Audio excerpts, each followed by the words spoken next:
I decided to come this way. That way I knew where I was sitting. Because you guys didn't take my cue and put them on the names on the back, too. No one listens to me.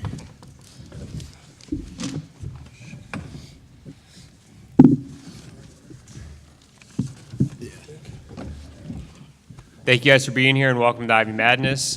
During the press conference today, we'll have a microphone circulated for questions. Please state your name and media affiliation when you're asking your question. With us today from Yale, we've got head coach James Jones, Blake Reynolds, Mia Ioni, and Alex Copeland. We'll begin with an opening statement from Coach, followed by questions for our student athletes, and we'll conclude with questions for Coach.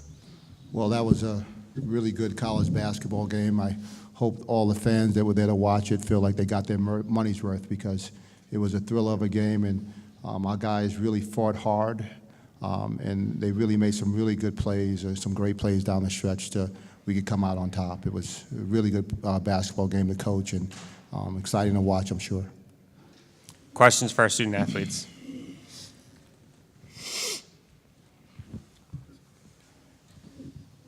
Jonathan Tannenville from the Philadelphia Inquirer. Mia, were you or were your teammates getting a little worried at all as Princeton was leading, and did you feel at some point that you yourself had to sort of just take this thing on your back and go?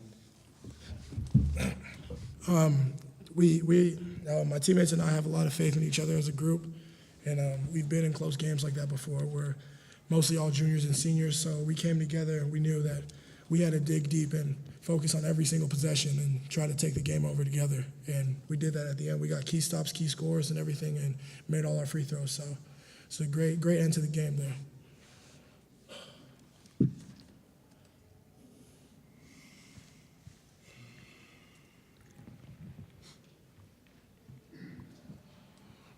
Don Memori from the Hartford Current. Blake, you had a big first half. It looked like they kind of denied you some in the second half, didn't really let you get your shot. What opened up on that last play when for you to make that shot? How did that unfold from your view? Well, yeah, like you said, we got kind of stagnant early in the second half and allowed them to make that run and get back in the game. But on that last play, yeah, we set that high ball screen, and both guys went with Alex when he drove it baseline, and I was hoping he saw me out of the corner of his eye there at the top of the key. So, and he made a great pass, and I was able to knock it down.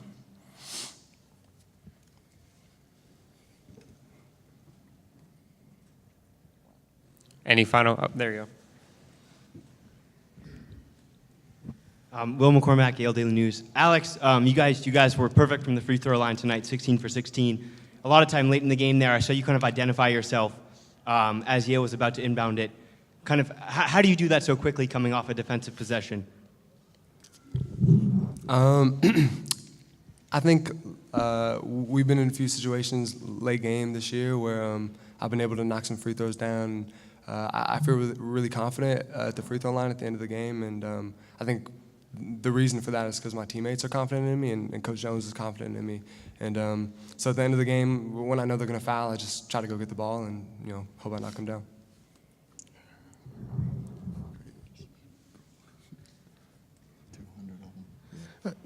About tomorrow with Harvard, you've seen them twice, so you know them very well. They know you very well. What do you think are going to be the keys to the game tomorrow? Is that me? Yeah. I think the keys are going to be for us focusing in on our game plan and playing with energy for 40 minutes. I think whatever team plays harder tomorrow is going to win the game. When you've seen a team 3 times, as you saw tonight, when they picked up their energy and our energy waned a little bit, they started to take control of the game. So, I mean, it's just going to be a game of effort and energy and rebounding and defensive effort. So whoever gives that for 40 minutes is going to win the game. Alex, might there be a little something extra to it, given what the name on the jersey will be across the court? I think it'd be easy to sit here and say it doesn't matter who we're playing, but I think that when we signed up to come here and play for Yale, and you could have told us that we would have one game in our building against Harvard to go to March Madness, that's kind of a dream come true, and I don't think it could be written any other way. I don't think it could be written any way that we would prefer, and so I think we're going to come out with a lot of energy, and we don't like Harvard. Any final questions for student athletes? All right, thank you guys. They'll take you down to the locker See you room. guys in about an hour. Questions for Coach? James, were you getting worried at all there when Princeton was going up 6, 7 points? Was I getting worried, you said? No, I'm a robot. I didn't get worried. I mean, yeah, man, come on. We're out here trying to fight for your lives and win a game. You're up by 14 points, and all of a sudden you're down by 7. Yeah, I was a little worried, but at the same time, I had confidence in the 3 young men we have up here, and I felt that at some point we were going to get on a run as we've done so often this year, and take control of the game again. And it happened where that run came at the end of the game. I would have much preferred that it came somewhere in the middle of the half, and made it a little easier for me and for my wife. But other than that, certainly was somewhat concerned, but I felt good about our chances on winning.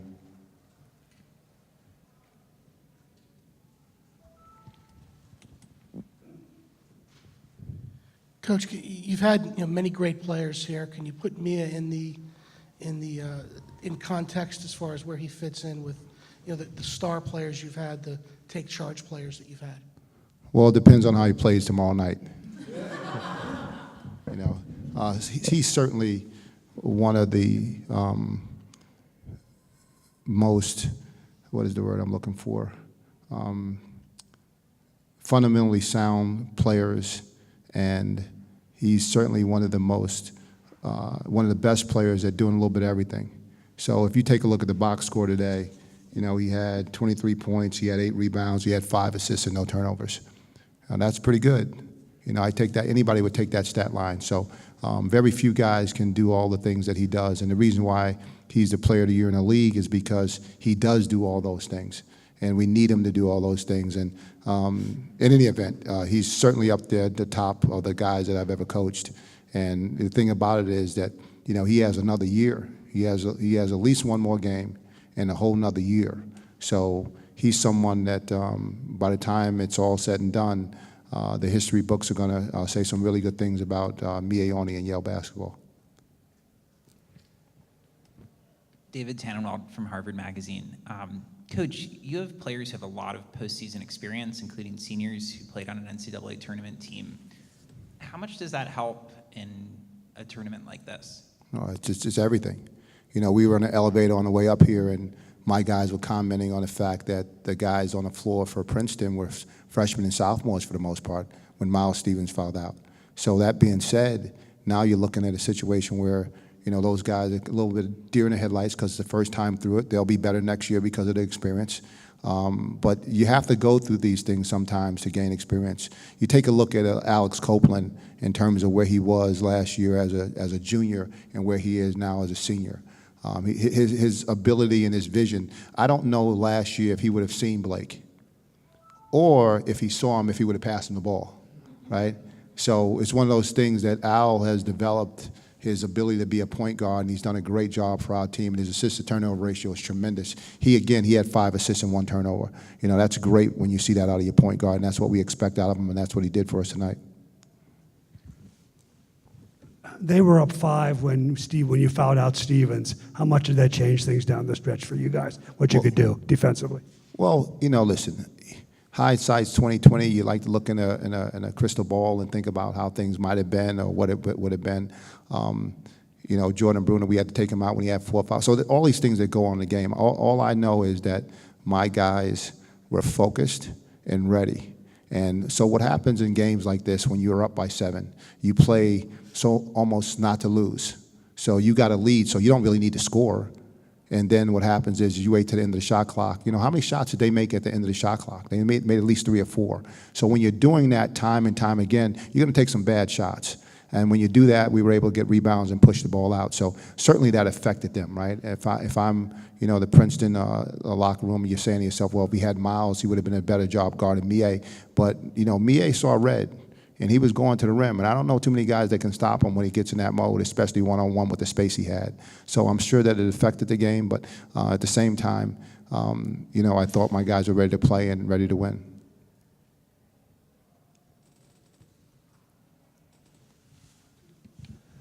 You beat this team by 23 points on their home court just last week. At any point during the week, didn't appear that way the way you started the game. Maybe it's halftime. Did you fear complacency at all in your team? No, I didn't fear it. That's probably the wrong word to use. I certainly was aware of it, right? I was aware that something like that might happen. So we talked about it and talked about how hard we had to play. And I thought that complacency came at halftime when we were up by 12 points. We had a 15-point lead, and we let our guard down a little bit, and we stopped running offense. We stopped sharing the ball, and that led to offense for Princeton. And now the pendulum shifts in the other direction, and now we're climbing uphill to finish the game. So I thought it affected us, and that's something that's troubled me sometimes with this team, because I think we're so good sometimes, we forget how hard we have to play off defensively and how much we have to share the ball offensively. Thanks to Coach Jones for the time. The locker room's open, and we'll have Princeton men's basketball here shortly.